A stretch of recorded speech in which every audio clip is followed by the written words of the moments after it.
Hey guys, today we have the 16 Chevy Trax came in for engine warning of concern, and I'm gonna show you how to diagnose it. It is a common issue on those vehicles where the PCV fell inside the valve cover, and you're gonna hear that hissing noise, and when you put your finger on it, you pretty much stop the vacuum. If you guys pay close attention to it, and I'm gonna show you how to replace the valve cover for that to solve this problem. So let's shut off the vehicle. So let's start by cleaning up dirt and debris around the valve cover. And you're gonna use a T30 to remove the coil pack off the engine. First, let's unplug the oil coil pack. We're gonna use a little screwdriver like this to pop that purple tab off and remove this connector of the coil pack. And one of the code you're gonna get when you have this concern is a P1101 and a P0171 for engine warning lean, meaning the engine sucking unmetered air, and that's a problem. So let's remove our coil pack. Those bolts are T30, by the way. One of the common things with the vehicles is the coil bolt being stuck in the cylinder head. You can use a plier like this to remove it. Sometimes you might have to replace those bolts, but in my case I was able to save it. It's fine. So let's remove the air intake bolt. That's a 7mm. Let's loosen those bolts and remove it. There you go. Take it off the turbo.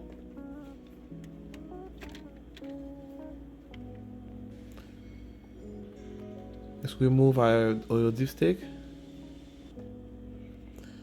Now what we're gonna do is remove anything that's attached to the valve cover, like wiring harness, push pins, anything, vacuum hose, anything that's attached to the valve cover. We're going to remove it so we can have a clear vision to those bolts, and it will be easier to remove the valve cover when you get those bolts off.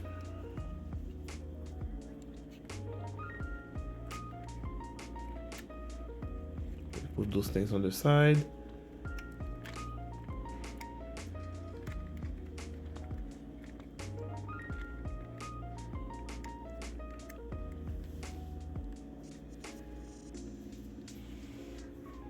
Now we're gonna use flap this screwdriver to remove this wiring harness. There is a little tab inside that thing here, and you push it in and pick up on the wiring harness. There it is. Now you have a clear shot to all the bolts. They are inverted Torx. They are E10 Torx. So I'll post the link in the comment section below for those tools. I'm going to use some Milwaukee ratchet to speed up the process.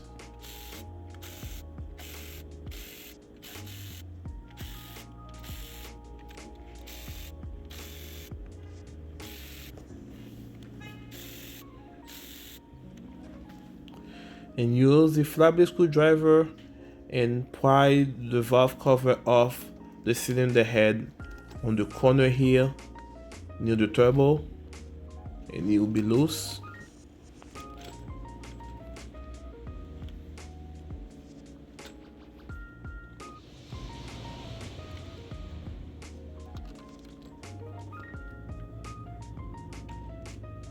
Retrieve your old gasket.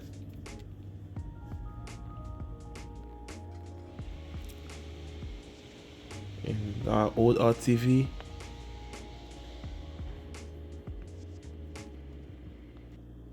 Now what we're gonna do, we're gonna remove the old RTV from the engine. They usually use RTV between the timing cover and the cylinder head where those two metal meet. We need to remove the old RTV off of it using a little blade like this or a scraper, and we need to clean it up and put new RTV over it when you install your new valve cover.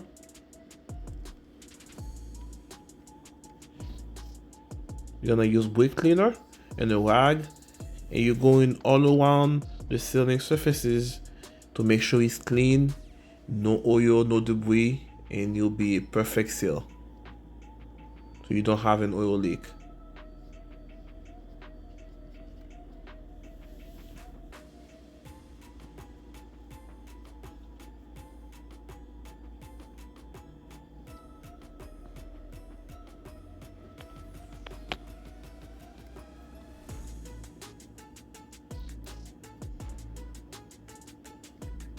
Good.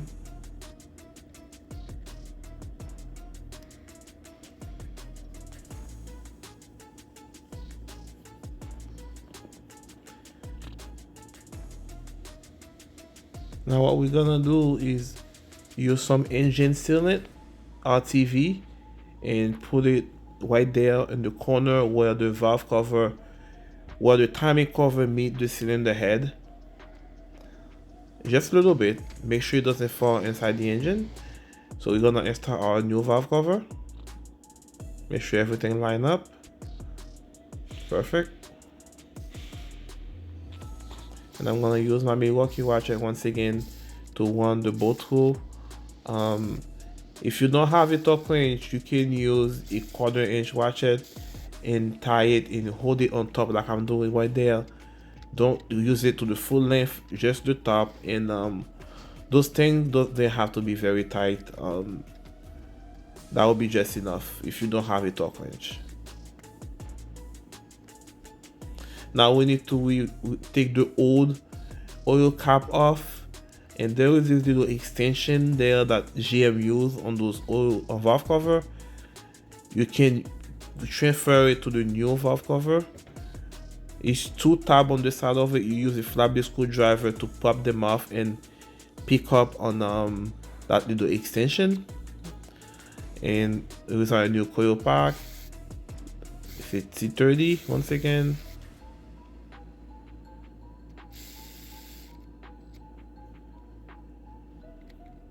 Let's put all our wiring harness, vacuum hose, and coolant hose. Pop them into place.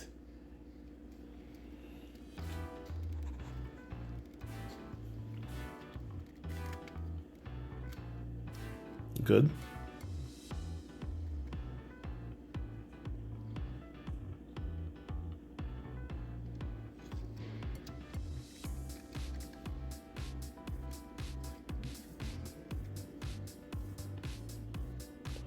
Let's plug in our coil pack and engage that purple tab. You should hear a click. Let's put our cover back on. And that will be it, guys. And all we gotta do now is clear the code, start the vehicle, and check for leaks. And take it for a test drive. You should be good to go. And that will be it, guys. Thanks for watching. See you on the next one.